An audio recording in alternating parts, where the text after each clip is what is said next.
ಧರ್ಮ ಮತ ಬೇರೆ ಬೇರೆ, ಬೇರಷ್ಟು ಮತಗಳಿದ್ದಾವೆ.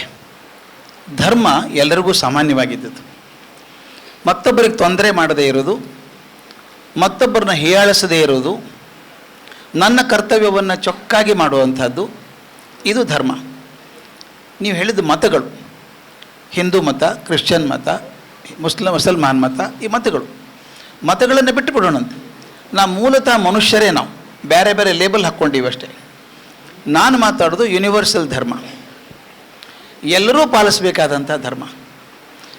ಆಗಲೇ ಹೇಳಿದೆ ನಾನು, ಸಿಂಪಲ್ ಫ್ಯಾಕ್ಟ್ ಆಫ್ ಧರ್ಮ ಅಂದರೆ ಯಾವ ನಡವಳಿಕೆಯಿಂದ ನನಗೂ ಒಳ್ಳೆಯದಾಗಬೇಕು, ಪ್ರಪಂಚಕ್ಕೂ ಒಳ್ಳೆಯದಾಗಬೇಕು. ಪ್ರಪಂಚಕ್ಕೆ ಒಳ್ಳೆಯದಾಯ್ತು, ನನಗೆ ಒಳ್ಳೆಯದಾಗಲಿಲ್ಲ ಅಂದ್ರೆ ಅಲ್ಲ, ಅದು ನನಗೂ ಒಳ್ಳೆಯದಾಗಬೇಕು, ಪ್ರಪಂಚಕ್ಕೆ ಒಳ್ಳೆಯದಾಗಬೇಕು. ಆ ನಡವಳಿಕೆ ಎಲ್ಲ ಮತದವರು ಪಾಲಿಸಬೇಕು. ಗುಂಡಪ್ಪ ಹೇಳ್ತಾರೆ, 106 ಮತವಿಹುದು ಲೋಕದುಗ್ರಾಣದಲ್ಲಿ, ಆರಿಸಿಕೋ ನಿನ್ನ ರುಚಿಗೊಪ್ಪುವುದನದರೋಳ್, ಸಾರದಡುಗೆಯ ಒಳ ವಿಚಾರದ ಒಲೆಯಲ್ಲಿ ಮಾಡೆ, ಬೇರೆ ಮತಿ ಬೇರೆ ಮತ ಮಂಕುತಿಮ್ಮ. ಮತಗಳು ಬೇರೆ ಆಗ್ತವೆ, ಧರ್ಮ ಬೇರೆ ಆಗೋದಿಲ್ಲ. ಯಾವುದು ನನ್ನನ್ನು ರಕ್ಷಣೆ ಮಾಡ್ತದೋ ಅದು ಧರ್ಮ. ವೇದಗಳಲ್ಲಿ ಭಾಳ ಚೆಂದ ಆಗ್ತಾ ಬಂದಿದೆ. ವೇದಗಳಂತ ಸ್ವಭಾವ ಅಂತ, ಧರ್ಮ ಅಂದರೆ ಮೂಲ ಸ್ವಭಾವ. ಬೆಂಕಿ ಎಂದೂ ಆರಿಸೋದಿಲ್ಲ, ಸುಡುತ್ತೆ. ಒಂದು ಕಾಗದ ಹಾಕಿ ಸುಟ್ಟಾಗ್ತದೆ. ಸುಡೋದು ಬೆಂಕಿ ಧರ್ಮ, ಆರಿಸೋದು ನೀರಿನ ಧರ್ಮ, ಹಾರಿಸೋದು ಗಾಳಿ ಧರ್ಮ. ಅವೆಂದೂ ಬಿಡೋದಿಲ್ಲ. ಆನೆ ಮುಂದೆ ಎಂಥ ಒಳ್ಳೆ ನಾನ್ ವೆಜಿಟೇರಿಯನ್ ಹಾಕಿದರೂ ತಿನ್ನಲ್ಲ, ಹುಲಿ ಮುಂದೆ ಹುಲ್ಲು ಹಾಕಿದರೂ ತಿನ್ನಲ್ಲ. ಅವು ಗುಣಗಳು ಎಂದೂ ಬದಲಾಗೋದಿಲ್ಲ.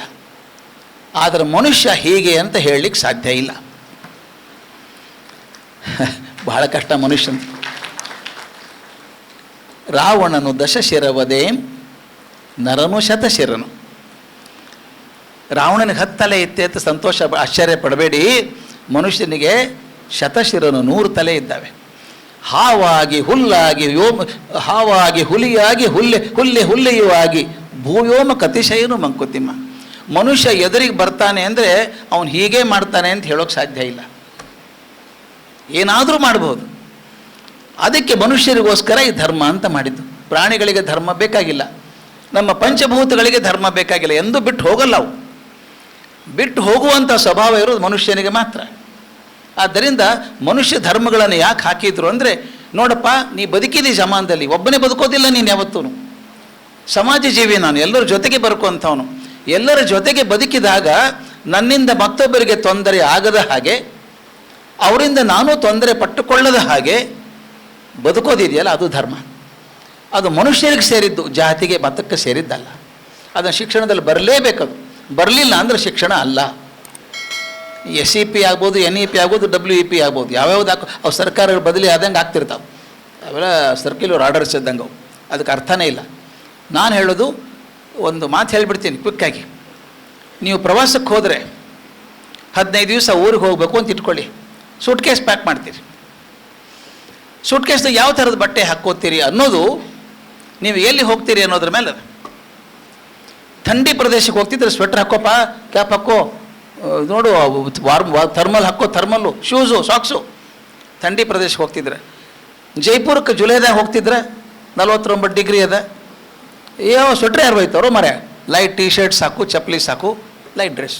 ಅಂದರೆ ನೀವು ಎಲ್ಲಿ ಹೋಗ್ತೀರಿ ಅನ್ನೋದ್ರ ಮೇಲೆ ನಿಮ್ಮ ಸೂಟ್ ಕೇಸ್ ಪ್ಯಾಕಿಂಗ್ ಆಗ್ತದೆ. ನನ್ನ ಪ್ರಶ್ನೆ ನಿಮಗೆಲ್ಲ ಇರೋದು, ಈ ಮಕ್ಕಳು ಎಲ್ಲಿ ಹೋಗ್ತಾರೆ ನಮಗೇನು ಗೊತ್ತು? ಶಾಲ್ಯಾಗ ಕೂತ ಹುಡುಗರಿಂಗೆ ಮುಂದೆ ಏನಾಗ್ತಾನೆ ಗೊತ್ತಿಲ್ಲ ನನಗೆ. ಇಂಜಿನಿಯರ್ ಆಗ್ತಾನೋ, ಡಾಕ್ಟರ್ ಆಗ್ತಾನೋ, ಚಾರ್ಟರ್ಡ್ ಅಕೌಂಟೆಂಟ್ ಆಗ್ತಾನೋ, ಬಿಸ್ನೆಸ್ ಮನ್ ಆಗ್ತಾನೋ, ಚೀಫ್ ಮಿನಿಸ್ಟರ್ ಆಗ್ತಾನೋ ಗೊತ್ತಿಲ್ಲ.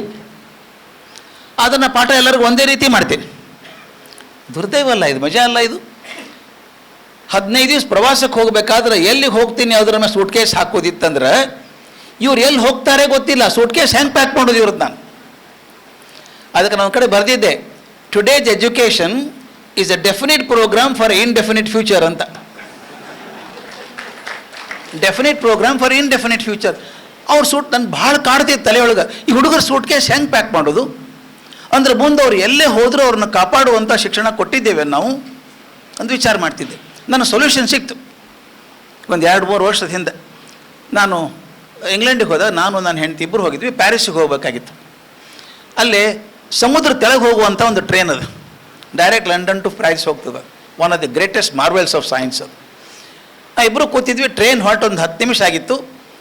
ಕ್ಯಾಬಿನ್ ಕಂಪಾರ್ಟ್ಮೆಂಟ್ ಒಳಗೆ ಒಂದು 8-10 ಮಂದಿ ಹುಡುಗರು ಹುಡುಗಿಯರು ಬಂದರು. ಎಲ್ಲ 25-35 ವಯಸ್ಸಿನವರು. ಎಲ್ಲ ಬರ್ಮೂಡ್ ಹಾಕ್ಕೊಂಡಾರ, ಟೀ ಶರ್ಟ್ ಹಾಕ್ಕೊಂಡಾರ, ಹೇಗೆ ಒಂದು ದೊಡ್ಡ ಬ್ಯಾಕ್ ಪ್ಯಾಕ್ ಹಾಕ್ಕೊಂಡಾರ. ಗಲ ಗಲ ಗಲ ಮಾತಾಡ್ಕೊಂಡು ಬಂದರು. ನನ್ನ ಮಗ್ಲ ಹುಡುಗಿ ಕೂತ್ಕೊಂಡ್ಲು. ನಾನು ಲಘು ದೋಸ್ತಿ ಮಾಡ್ಕೋತೀನಿ ಮಂದಿದು. ಒಂದು ಪ್ರಶ್ನೆ ಕೇಳಿದೆ, ಬರೋಬ್ಬರಿ ಪ್ರಶ್ನೆ ಅಂದ್ಕೊಂಡಿದ್ದೆ ನಾನು. ಎಲ್ಲಿಗೆ ಹೋಗ್ತೀರಿ ಅಂತ ಕೇಳಿದೆ. ಆಕೆ ಭಾರಿ ಕನ್ಫ್ಯೂಸ್ ಆಗಿಬಿಡ್ತು. Where are we going? ಏ John, where are we going ಅಂದ್ಲು. ಪ್ಯಾರಿಸ್ ಪ್ಯಾರಿಸ್ ಅಂದ. ಈಕೆ ಪ್ಯಾರಿಸ್ ಅಂದ್ಲು. ನಾನು ಅಂದೆ ನೀನು ಗೊತ್ತಿದ್ದಿಲ್ಲ ಅನ್ನೋದು. ನಾನು ಗೊತ್ತಿದ್ದಿಲ್ಲ ಅಂದ್ಲು. ಅದು ಹೆಂಗೆ ಅಂತ ಕೇಳಿದೆ. ನಮ್ಮ ಗ್ಯಾಂಗೆ ಹೆಂಗದ ಅಂದ್ಲಕ್ಕೆ. ನಾವು 8-10 ಮಂದಿ ಇದ್ದೀವಿ, ಎಲ್ಲರೂ ಜರ್ನಲಿಸ್ಟ್. ನಾವು ಒಂದು ತೀರ್ಮಾನ ಮಾಡ್ತೀವಿ ಅಂತ ಅದೀವಿ, ರಜೆ ಹಾಕ್ತೀವಿ, ಟ್ರೈನಿಗೆ ಹೋಗ್ತೀವಿ, ಸ್ಟೇಷನ್ಗೆ ಹೋಗ್ತೀವಿ, ಫಸ್ಟ್ ಟ್ರೈನ್ಯಾಗ ಲಾಸ್ಟ್ ಸ್ಟಾಪ್ ತೊಗೊಂಡ್ಬಿಡ್ತೀವಿ. ಅಲ್ಲಿ ಇಳ್ಕೊಂಡ್ಬಿಟ್ಟು 8 ದಿವಸ ಇದ್ದು ಅಲ್ಲಿ ಆರ್ಟಿಕಲ್ಸ್ ಬರೆದು ಪಬ್ಲಿಷ್ ಮಾಡಿ ಬಂದುಬಿಡ್ತೀವಿ. ಹಾಗಾದ್ರೆ ಎಲ್ಲಿ ಹೋಗೋದು ನಮಗೇನು ಚಿಂತಿಲ್ಲ ಅಂದ್ಲು. ನಾನು ಸೂಟ್ ಕೇಸ್ ಕಾಡ್ತಿತ್ತಲ್ಲ, ಎಲ್ಲಿ ಹೋಗ್ತೀರಿ ಅಂತ ಗೊತ್ತಿಲ್ಲ, ಸೂಟ್ ಕೇಸ್ ಹೆಂಗೆ ಪ್ಯಾಕ್ ಮಾಡಿದ್ರಿ ನೀವು ಅಂದೆ. ನಾನು ನೋಡಿಲ್ಲ, ಅದ್ರಾಗ ಏನದ್ರಿ ಅನ್ಲಕ್ಕಿ. ಒಂದೆರಡು ಥರ್ಮಲ್ ಹಾಕ್ಕೊಂಡೀನಿ, ಒಂದೆರಡು ಟೀ ಶರ್ಟು ಹಾಕ್ಕೊಂಡೀನಿ, ಚಪ್ಲಿನೂ ಅದ, ಶೂಸು ಅದ. ಥಂಡಿ ಆದ್ರೆ ಅದನ್ನು ಹಾಕ್ಕೋತೀನಿ, ಬಿಸಿಲಾದ್ರೆ ಇದನ್ನು ಹಾಕ್ಕೋತೀನಿ ಅಂದು. ಹೌದಲ್ಲ ಅಂದೆ ನಾನು. ನಮ್ಮ ಹುಡುಗರಿಗೆ ಹಾಗೆ ಬ್ಯಾಕ್ ಮಾಡ್ಬೇಕು ಸೂಟ್ ಕೇಸ್. ನಾವು ಎಷ್ಟು ಚಂದ ಅದ ನೋಡ್ರಿ. ಅಂದರೆ ನೀವು ಕಲಿಸುವಂಥ ಫಿಸಿಕ್ಸು, ಕೆಮಿಸ್ಟ್ರಿ, ಮ್ಯಾಥಮೆಟಿಕ್ಸು, ಬಯಾಲಜಿ ಪರೀಕ್ಷೆ ಆದ 6 ತಿಂಗಳಿಗೆ ಮರ್ತು ಹೋಗ್ತದೆ.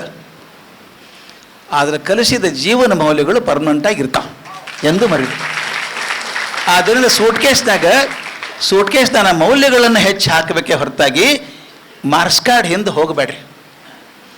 ಮಾರ್ಕ್ಸ್ವಾದಿಗಳಾಗೋದು ಬೇಡ.